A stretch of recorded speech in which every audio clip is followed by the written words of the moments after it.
அனைவருக்கும் வணக்கம்.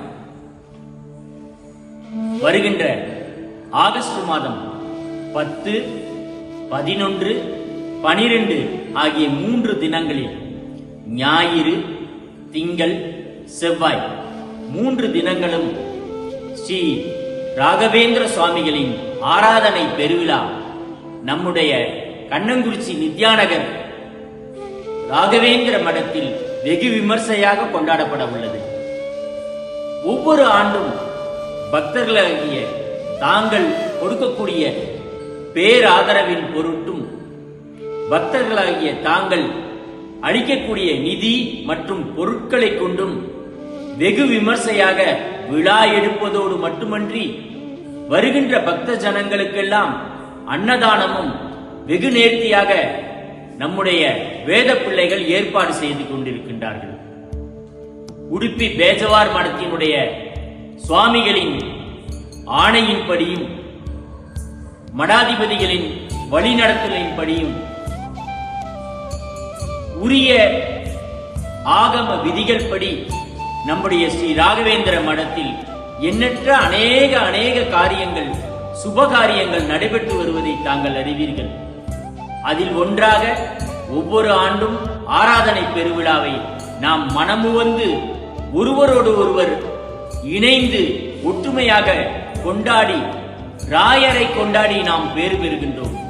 அவ்விதமாக நடைபெறுகின்ற இவ்விழாவிற்கு அனைவரும் வருகை தருவதோடு மட்டுமன்றி தொடர்ந்து அளிக்கும் ஆதரவை சிரமதானத்தையும் வழங்கி விழா சிறக்க ஒத்துழைப்பு நல்க பேஜவார் மடத்தினுடைய சுவாமிகளின் அருளாசிரியின்படி இவ்விழா சிறக்க தாங்கள் ஒத்துழைப்பு நல்க நம் வேத பிள்ளைகளின் சார்பாக மனமார்ந்து வணங்கி கேட்டுக்கொள்கின்றேன்.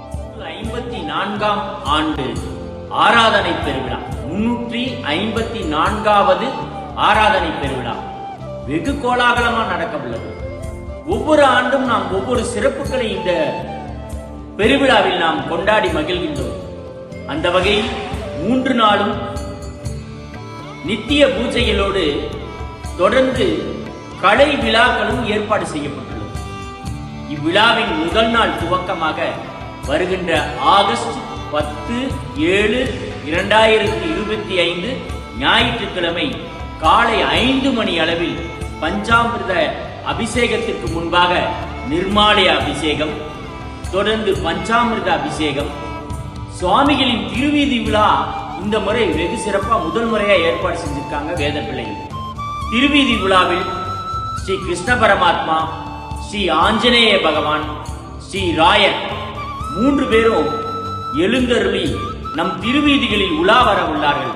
அவ்வமயம் நாம் தேங்காய் பழம் எல்லாம் படைச்சு நம்ம வீதிக்கே சுவாமி நம்மளை பார்க்க வருவது போன்ற ஒரு பெருவிழா, நம்மை நாடி வரக்கூடிய இறைவனை நாம் வழிபட ஒரு நல்ல ஏற்பாடை நம்முடைய வேத பிள்ளைகள் செய்திருக்கிறாங்க. காலை 8 மணி அளவில் நிர்மாலய பூஜைக்கும் பஞ்சாமிர்த அபிஷேகத்திற்கும் அடுத்ததாக திருவீதி உலா ஏற்பாடு செய்யப்பட்டுள்ளது. அதனைத் தொடர்ந்து கனகாபிஷேகம், ஸ்ரீ லக்ஷ்மி அயர்கிரீவ ஹோமம். அது என்ன சிறப்பு அப்படின்னா, இந்த 10/7/2025 ஞாயிற்றுக்கிழமை அன்று ஸ்ரீ ஹயர்கிரீவருடைய ஜெயந்தி. இந்த ஹயர்கிரீவர் ஜெயந்தியும் நம்ம சேர்ந்து கொண்டாடுறோம். ஹயர்கிரீவ பெருமான் கல்விக்கு அதிபதி. படிக்கக்கூடிய பிள்ளைகளுக்கெல்லாம் கல்வியில் ஞானத்தை கொடுக்கக்கூடிய ஞான பகவான். அவருடைய பெருவிழாவும் நம்முடைய ஆராதனை பெருவிழாவோடு ஹயர்கிரீவ ஹோமத்தோடு சிறப்பாக நடைபெற உள்ளது. அதில் பங்கெடுத்து நம் பிள்ளைகளின் கல்விக்கு நாம் உற்ற துணையாக இருக்கலாம். அதனைத் தொடர்ந்து நம்முடைய வேத பிள்ளைகள் நம் திருமணத்தின் 2வது தளத்தில் 2400 சதுரடி அளவில் மிக பிரம்மாண்டமாக மிகப்பெரிய ஒரு விழா அரங்கம் ஏற்பாடு செய்துள்ளார்கள். இந்த விழா அரங்கத்தில் நம்முடைய பக்த கோடிகள் எல்லாம் திருமணம், சுப வைபவ காரியங்கள் எல்லாம் நடத்தி கொள்ள ஏசி வசதியோடு மணமகன் மணமகள் அறையோடு கூடியதாக ஏற்பாடு செஞ்சிருக்காங்க. இந்த மிகப்பெரிய அரங்கில் முதல் முறையாக நம்முடைய ஆராதனை பெருவிழாவை முன்னிட்டு அங்கு முதல் முறையாக கலை விழாவாக சுபிக்ஷா பஜனா மண்டலி பக்தி இன்னிசை கச்சேரி முதல் முறையாக நடக்க உள்ளது. இது முதல் தினத்தில். அதனைத் தொடர்ந்து 10:30 கவிஞர் ஜெயகதிரேசன் அவர்களுடைய சொற்பொழிவும், அதனைத் தொடர்ந்து 11 மணி அளவில் சென்னை பேராசிரியர் ஸ்ரீதரன் ஐயா அவர்களுடைய சொற்பொழிவும் நடைபெற உள்ளது. அதனைத் தொடர்ந்து எம்பெருமானுக்கு, நம்முடைய குருராயருக்கு மங்கள ஆரத்தி, அலங்கார பக்தியும் நடைபெற உள்ளது. மங்கள ஆரத்தியை தொடர்ந்து அலங்கார பக்தி, கனகாபிஷேகம், இந்த மாதிரி விஷயங்கள்லாம் நம்முடைய பக்தர்களும் பங்கு பெறலாம் என்பது வேத பிள்ளைகளின் விருப்பம். அதற்காக முன்பதிவு செய்து கொள்ள அன்போடு வேண்டுகின்றார்கள். முன்பதிவு செய்து கொண்டால் அவர்கள் எத்தனை பக்தர்கள் தயாராக இருக்கிறார்களோ அதற்கு ஏற்ப ஏற்பாடு செய்ய ஏதுவாக அமையும். அதனைத் தொடர்ந்து மதியம் தீர்த்த பிரசாதம், அன்னதானம் ஏற்பாடு செய்யப்பட்டுள்ளது. அன்றைய தினமே மாலை 4 மணி அளவில் பூரண பிரக்ஞா பஜனா மண்டலினுடைய பஜனை கச்சேரி 4 மணிக்கும், தசாவதானி Mettur brothers doctor Sanjeevi, doctor Muralidharan அவர்களுடைய இன்னிசை கச்சேரியும் நம்முடைய செவிகளுக்கு ஒரு ஞானாமிர்தமாக, ஞான பிரசாதமாக வழங்க உள்ளார்கள். அத்தோடு மட்டுமல்லாமல் இந்த இன்னிசையை தொடர்ந்து மங்கள ஆரத்தி இறைவனுக்கு ஏற்பாடு செய்யப்பட்டுள்ளது. மங்கள ஆரத்தியை தொடர்ந்து பிரசாத விநியோகத்தோடு முதல் நாள் மங்களகரமான நிகழ்ச்சி சுபமாக நிறைவடைகிறது. அனைவரும் பங்கேற்போம், ராயர் அருள் பெறுவோம். ராயரை கொண்டாடக்கூடிய ஆராதனை பெருவிழாவின் 2ஆம் நாள் திருவிழாவாக 11/8/2025 திங்கட்கிழமை காலை 5 மணிக்கு துவங்கக்கூடிய நிர்மாலய அபிஷேகம், பஞ்சாமிர்த அபிஷேகம், தொடர்ந்து கனகாபிஷேகம், தொடர்ந்து பகுமான ஹோமத்தோடு காலை மங்கள நிகழ்ச்சிகளோடு கூடியதாய் அமைகின்றது. அதனைத் தொடர்ந்து கீதத்வனி பஜனா மண்டலினுடைய பக்தி இன்னிசை கச்சேரியும், அதனைத் தொடர்ந்து டாக்டர் சேலம் CS கிருஷ்ணமூர்த்தி ஐயா அவர்களுடைய பக்தி இன்னிசையும் நிகழ்வுற்று மங்கள ஆரத்தியோடு காலை நிகழ்வுகள் மங்களகரமாக நிகழ்வுற்று தீர்த்த பிரசாதத்தோடு நிறைவுறுகின்றது. மாலை 5:30 மணி அளவில் பஜனா மண்டலியின் பஜனை கச்சேரியும், கலை சுடர்மணி சங்கீத பூசணம் கும்பகோணம் ஸ்ரீ சங்கர்ராமன் அவர்களின் பக்தி இன்னிசை நிகழ்ச்சியும் நிகழ்வுற உள்ளது. அதனைத் தொடர்ந்து மங்கள ஆரத்தி, பிரசாத விநியோகத்தோடு சுபமாக 2ஆம் நாள் நிகழ்வுகள் நிறைவுறுகின்றன. ராயரை கொண்டாடக்கூடிய 3ஆம் நாள் பெருவிழாவில் 12/8/2025 செவ்வாய்க்கிழமை காலை 5 மணி தொடங்கி நிர்மாலய அபிஷேகம், பஞ்சாமிர்த அபிஷேகம், தன்வந்திரி ஹோமம் ஏற்பாடு செய்யப்பட்டது. உடல் நலத்திற்காக, பக்தர்களுடைய உடல் நலத்திற்காக தன்வந்திரி ஹோமம். இதில் பங்கேற்பவர்கள் முன்பதிவு செய்து கொள்ள அன்புடன் கேட்டுக்கொள்கிறோம். அதனைத் தொடர்ந்து கனகாபிஷேகமும், பக்தி இன்னிசை கச்சேரியாக ராமகிரியா பஜனா மண்டலி வழங்கக்கூடிய பக்தி இன்னிசை கச்சேரியும், மங்கள ஆரத்தியும், அதனைத் தொடர்ந்து அலங்கார பந்தியோடு நிறைவுற்று தீர்த்த பிரசாதம் வழங்கப்பெறும்.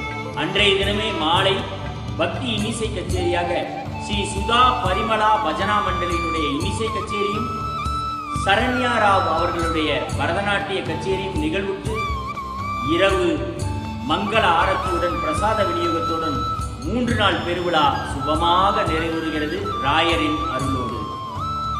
ராயருடைய பேரருளால் நம்முடைய திருமணம் பேஜுவார் மடத்தினுடைய நிர்வாக பொறுப்பு ஏற்றதிலிருந்து மிகப்பெரிய வளர்ச்சி அடைந்துள்ளது.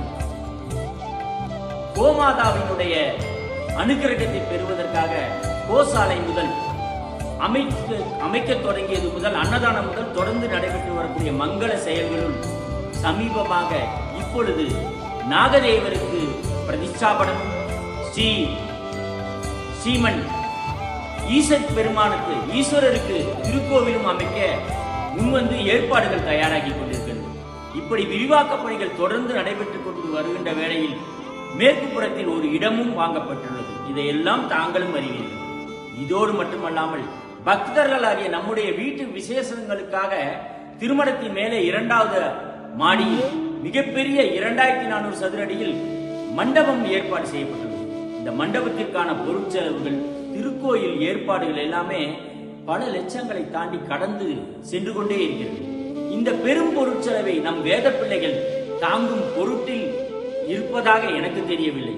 அதனால் இந்த விரிவாக்க பணிகளுக்கெல்லாம் நம்மால் முயன்ற நிதியை அளிப்பது நமது கடமையாகின்றது. ஆகவே அன்போடு பக்தர்களை வேண்டிக் கொள்கின்றேன். நாம் ராயரை கொண்டாடுவதற்கு ஆராதனை பெருவிழாவிற்கு எப்படி அரிசி, பருப்பு, உலர் பழங்கள், திராட்சை, இப்படி எண்ணற்ற பொருட்களை வழக்கம் போல கொடுக்கிறோம், இன்னைக்கு கொடுத்துக்கிட்டு இருக்கோம். அது மட்டும் பத்தாது.